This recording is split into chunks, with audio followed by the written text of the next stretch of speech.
اس حدیث کا آغاز یوں ہوتا ہے کہ اللہ کے محبوب اپنے اصحاب کے جھرمٹ میں تشریف فرما تھے تو فرمایا واللہ لا یؤمن واللہ لا یؤمن واللہ لا یؤمن، اللہ کی قسم وہ شخص مومن نہیں ہے، اللہ کی قسم وہ شخص مومن نہیں ہے، اللہ کی قسم وہ شخص مومن نہیں ہے۔ صحابہ حضور کی جنبش لب کے منتظر رہتے تھے اور حضور علیہ الصلوۃ والسلام کی گفتگو بہت مرتب، منظم اور باوقار، سہل، شستہ، سادہ، سلیس اور عام فہم ہوتی، اور عمومی طور پہ سیاق و سباق کو بیان کر کے اللہ کے محبوب گفتگو کو ارشاد کرتے۔ لیکن کبھی کبھی اللہ کے محبوب علیہ السلام جب گفتگو ارشاد فرماتے تو اس میں استفہامی انداز ہوتا، یہ متوجہ کرنے کے لیے ایک انتہائی بلاغت کا انداز ہے۔ جس طرح صحابہ کو حضور نے پوچھا کہ مجھے بتاؤ اس وادی کا نام کیا ہے، تو صحابہ نے بتایا تو پھر حضور نے فرمایا کہ میں یہ منظر دیکھ رہا ہوں۔ اسی طرح تشریف لے جا رہے تھے، بکری کا مرا ہوا بچہ پڑا تھا تو کہا کہ کوئی اس کو 1 درہم میں خریدے گا، کہا حضور اس کو تو کوئی ایسے بھی اٹھانے کے لیے تیار نہیں ہے، تو فرمایا جس دنیا کے پیچھے لوگ لگے ہیں اللہ کی نظر میں اس کی بکری کے مرے ہوئے بچے کی جتنی بھی اہمیت نہیں ہے۔ اسی طرح مختلف انداز میں مختلف طرق تھے حضور، لیکن جو انتہائی اہم چیز اللہ کے محبوب علیہ السلام نے ارشاد فرمانا ہوتی تو وہ قسم سے بیان کرتے۔ تو قسم جب مجرم کوئی بیان کرے، قسم دے، یا جس پر شک ہو وہ قسم دے، یا جس پر تردد ہو وہ قسم دے، تو وہ ایک اور بات ہوتی۔ جس پر آپ کا پہلے ہی یقین ہو، جس پر آپ کا پہلے ہی اعتماد ہو، جب وہ قسم کرے تو وہ پھر ایک الگ چیز ہوتی ہے۔ اس میں مضمون کی تاکید کرنا، مضمون کو موقت کرنا مقصود ہوتا ہے۔ رات دیر سے بیٹا گھر آیا تو باپ نے پوچھا کدھر سے آئے ہو، تو اس نے کہا میں قسم اٹھاتا ہوں کہ میں سیدھا مسجد سے آ رہا ہوں، میں سیدھا فلاں جگہ سے آ رہا ہوں۔ تو اس نے باپ کی آنکھوں میں شک دیکھا تو قسم سے اس تردد کو دور کیا۔ لیکن اگر باپ گھر آئے اور آ کے بیٹوں کو، اولاد کو اٹھا کے کہو میں آج قسم اٹھا کے تمہیں ایک بات بتانا چاہتا ہوں، تو وہ کوئی تردد دور نہیں کر رہا ہوتا، بلکہ جو بات کی اہمیت ہے اس کو اجاگر کرنے کے لیے قسم کر رہا ہوتا۔ تو قسم کون کر رہا ہے؟ ایک تو اس سے قسم کا مفہوم اور قسم کے متعلقات واضح ہوتے ہیں۔ پھر جو قسم کر رہا ہے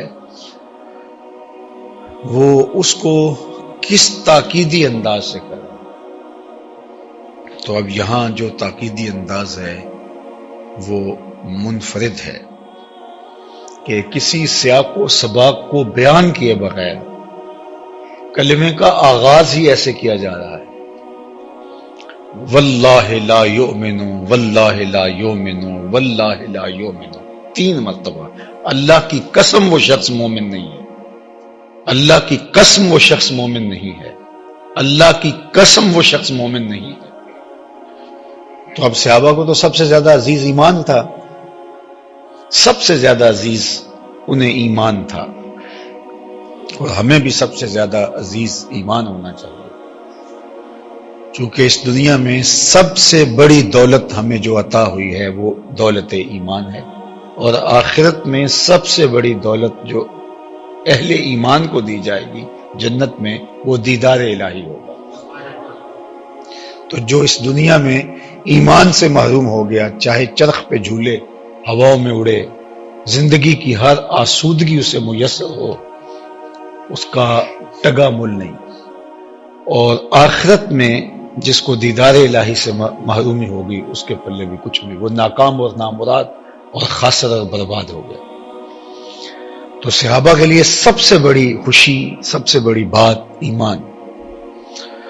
اور جب یہ کہا جا رہا ہے اور بغیر تعین کے کہا جا رہا ہے، تو پھر بہت ساری چیزیں، کون مومن نہیں ہے؟ تو ایک بار نہیں کہا، دو بار نہیں کہا، 3 بار کہا، پھر تینوں بار قسم کی، واللہ لا یؤمن، واللہ لا یؤمن، واللہ لا یؤمن۔ تو ایک دم سماعتیں رک گئی اور صحابہ حضور کی خدمت میں عرض کرنے لگے۔ ان کا انداز دیکھیے کہ انہوں نے کیا عرض کیا۔ جب آقا کریم نے 3 مرتبہ کہا کہ اللہ کی قسم وہ شخص مومن نہیں، اللہ کی قسم وہ شخص مومن نہیں، قسم ہے خدا کی وہ شخص مومن نہیں، تو صحابہ نے عرض کی، لمن یا رسول اللہ صلی اللہ علیہ وسلم، حضور ہمیں بتائیے وہ کون شخص ہے جو مومن نہیں ہے۔ تو اللہ کے محبوب نے اس کے جواب میں ارشاد فرمایا، الذی لا یامن جارہ بوائقہ، وہ شخص مومن نہیں ہے کہ جس کی شر سے اس کے ہمسائے محفوظ نہیں، جس کی شر سے اس کے ہمسائے محفوظ نہیں ہیں۔ حضور نے 1 بار نہیں، 2 بار نہیں، 3 مرتبہ قسم کر کے کہا۔ جس طرح ہم اپنے بچوں کو ایک ایک چیز سکھا دیتے ہیں، ہمیں بچپن میں اپنی اولاد کو یہ پختہ کر دینا چاہیے کہ اگر ہمسائے ہم سے تنگ ہیں تو پھر ہم فارغ ہیں۔ ہمارا عمل، ہمارا رویہ، ہمارا طرز زندگی ایسا ہونا چاہیے کہ ہمارے ہمسائے ہم سے، معاشرہ ہم سے، اعزا و اقربا ہم سے تنگ نہ ہو۔ بدترین شخص وہ ہے جس کے شر کی وجہ سے لوگ اس سے کنارہ کشی کریں۔ کچھ لوگ اس قدر شریر ہوتے ہیں کہ بس ان کی شر سے ہر وقت پناہ ہی مانگی جاتی ہے۔ تو جس کے ہمسائے اس سے تنگ، اب ہمسائیگی کا جو دائرہ ہے وہ 40 گھروں تک ہے، 40 گھروں تک جو ہے وہ آپ کے آس پاس ہمسائیگی پھیلی ہوئی ہے۔ تو گویا پھر اس کا مطلب یہ ہے کہ جس سے بستی کے لوگ تنگ ہیں تو وہ انتہائی بدترین شخص ہے۔ اور اللہ کے محبوب علیہ السلام نے اس کے لیے کتنے سخت کلمات 3 مرتبہ قسم کر کے کہے کہ اللہ کی قسم وہ مومن نہیں ہے، اللہ کی قسم وہ مومن نہیں ہے۔ اللہ اکبر۔ اب اسی مضمون کو ایک دوسرے پیرائے میں اللہ کے محبوب علیہ السلام نے بیان فرمایا، اس کو تھوڑا کشادہ کر کے اللہ کے محبوب علیہ السلام نے بیان فرمایا، اور وہ یہ جو حضرت عبداللہ بن عمر بن عاص رضی اللہ تعالیٰ عنہ سے یہ روایت ہے کہ اللہ کے محبوب علیہ السلام نے فرمایا، المسلم من سلم المسلمون من لسانہ و یدہ۔ مسلمان کی تعریف کیا ہے؟ مسلمان کسے کہتے ہیں؟ ہم نے ٹوپیوں اور پگڑیوں کے رنگوں اور مختلف اماموں، جبوں اور مختلف طرز عمل کو کل اسلام قرار دے دیا، اور ایک مخصوص مذہبی وضاقتہ کو ہی اسلام قرار دے دیا، چاہے ہمارے اخلاق، رویے، طرز زندگی، انداز معاشرت کتنا ہی کھردرا اور نامناسب کیوں نہیں۔ لیکن اللہ کے محبوب علیہ السلام نے جو مسلمان کی تعریف کی ہے وہ یہ تعریف کی ہے کہ المسلم من سلم المسلمون من لسانہ و یدہ۔ مسلمان کون ہے؟ جس کے ہاتھ سے اور جس کی زبان سے دوسرے مسلمان محفوظ ہیں۔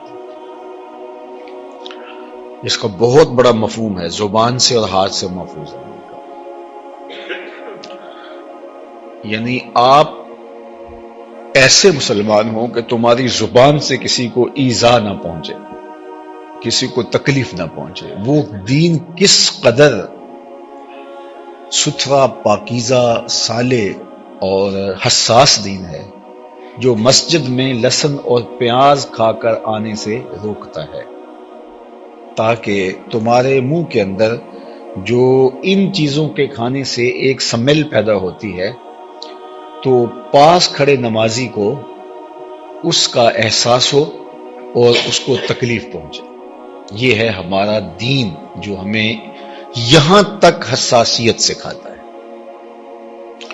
جو دین ہمیں اس درجے کی حساسیت سکھاتا ہے. حضرت انس بن مالک رضی اللہ تعالیٰ عنہ جلیل القدر صحابی تھے اور انہوں نے حضور علیہ السلام کی قربت میں 10 سال گزارے تھے. خدم تو رسول اللہ صلی اللہ علیہ وسلم 10 سنین، کہتے ہیں میں نے 10 سال حضور کی قربت میں گزارے اور 10 سال میں ایک بار بھی ایسا نہیں ہوا تھا کہ حضور نے مجھے جھڑکا ہو. اللہ اکبر، کیا شفقت دی، کیا پیار دیا. تو اب حضور کے وصال کے بعد ظاہر ہے جنہوں نے حضور کو دیکھا بس وہ تو ایک کہانی الگ ہے، اور جنہوں نے آقا کریم علیہ السلام کو نہیں دیکھا تو پھر ان کو کتنی شدید خواہش ہوتی، تڑپ ہوتی کہ حضور کو کاش ہم دیکھ پاتے. آج صدیاں گزرنے کے بعد بھی لوگ آرزو کرتے ہیں کاش کہ حضور کا دیدار ہمیں نصیب ہوا ہوتا، لیکن وہ پھر بالکل تازہ تازہ دور گزرا تھا تو کئی لوگوں کو حسرت ہوتی کاش کے چند ماہ پہلے آ گئے ہوتے. بلکہ ایک عربی کا ذکر ہے، دیہاتی کا، جو حضور علیہ الصلوۃ والسلام کو ملنے کے لیے چلا آیا. وہ شوق فراواں میں چلا رہا تھا. جب وہ مدینہ المنورہ میں پہنچا تو قبر انور پر مٹی برابر کی جا چکی تھی. تو اب مجھے بتائیے کہ اس کی کیا کیفیت ہوگی. اللہ اکبر. تو وہ پھر حضور علیہ الصلوۃ والسلام کی تربت انور پہ اپنا رخسار ملنے لگا اور رونے لگا اور قبر سے مٹی اٹھا کر اپنے سر میں ڈالنے لگا اور عرض گزار ہوا کہ جے تو مستغفرا لذنبی، میں اللہ کا حکم پڑا تھا وَلَوْ أَنَّهُمْ إِذْ ظَلَمُوا أَنفُسَهُمْ جَاءُوكَ، اگر اپنی جانوں پہ ظلم کر بیٹھو تو میرے محبوب کی چوکھٹ پہ آ جاؤ. تو میں تو اس حکم کی تکمیل کے لیے آیا تھا اور یہاں پہنچا ہوں تو بس تھوڑا سا لیٹ ہو گیا. تو آپ کی سعادت، تو میں تو آپ کی بارگاہ سے یوں خالی نہیں جانا.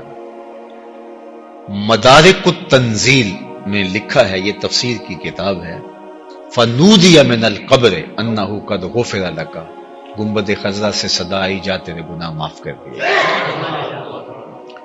اب ان کی بے چینی، جنہوں نے حضور کو نہیں دیکھا، اب وہ آتے اور پھر حضور کی ملاقات نہ ہوتی. حضرت بلال حبشی کا سفر ابن عساکر نے اپنی تاریخ میں بڑی تفصیل سے لکھا ہے. وَمَرَغَ وَجْهَهُ عَلَى قَبْرِ رسول اللہ، جب وہ آئے شام سے تو اپنے چہرے کو حضور علیہ الصلوۃ والسلام کی قبر انور کی مٹی پہ ملنے لگے. تو بہرحال وہ تو ایک بے چینی ہوتی ان کو. پھر وہ صحابہ کو ملتے کہ چلو انہوں نے حضور کو دیکھا. تو حضرت انس چونکہ 10 سال خدمت کی اور خادم خاص تھے تو لوگ خاص طور پر ان کو ملتے اور حضور علیہ السلام کے بارے میں پوچھتے. اور حضرت انس کا لوگ ہاتھ پکڑ لیتے اور ہاتھ پکڑ کے چومتے کہ تم نے ان ہاتھوں سے حضور کو چھوا ہے، حضور کے ہاتھوں کو تیرے ہاتھوں نے مس کیا. حضرت انس کہتے ہیں، امام بخاری نے یہ حدیث روایت کی ہے. حضرت انس فرماتے ہیں کہ میں پھر جب گھر سے نکلتا تھا تو مجھے پتا تھا لوگ میرا ہاتھ پکڑیں گے اور چومیں گے، تو میں اپنے ہاتھ کو تھوڑی خوشبو لگا لیتا تھا. چونکہ وہ میرے ہاتھ کو چومیں گے تو ان کو جو ہے وہ خوشبو آنی چاہیے، ان کو ایسا احساس ہونا چاہیے. تو آپ کسی سے ملتے ہیں تو آپ ملیں اس انداز سے کہ اگر بعض اوقات انسان پسینے میں لتھڑا ہوا ہے، کسی سفر سے آیا ہے، تو پھر بغل کی ہونے کی ضرورت نہیں ہے. صبح صبح آپ کسی نے دستک دیے دروازے پہ، ابھی آپ مسواک بھی نہیں کیا تو آپ کسی سے لپٹ جاتے ہیں اور اس کو اذیت ہوتی ہے. اور اس طرح اذیتوں سے مجھے اور آپ کو بہت گزرنا پڑتا ہے کہ کچھ لوگوں کی حالت ایسے ہوتی ہے کہ وہ ایک لمحہ کے لیے بھی مشکل ہوتا ہے اور پھر جان پہ آ جاتی ہے. تو ہمارے دین نے لہسن کھا کے، پیاز کھا کے مسجد سے آنے سے روکا ہے. اتنی عذابی، اتنی تکلیف بھی کسی کو پہنچے ہمارا دین یہ بھی گوارا نہیں کرتا.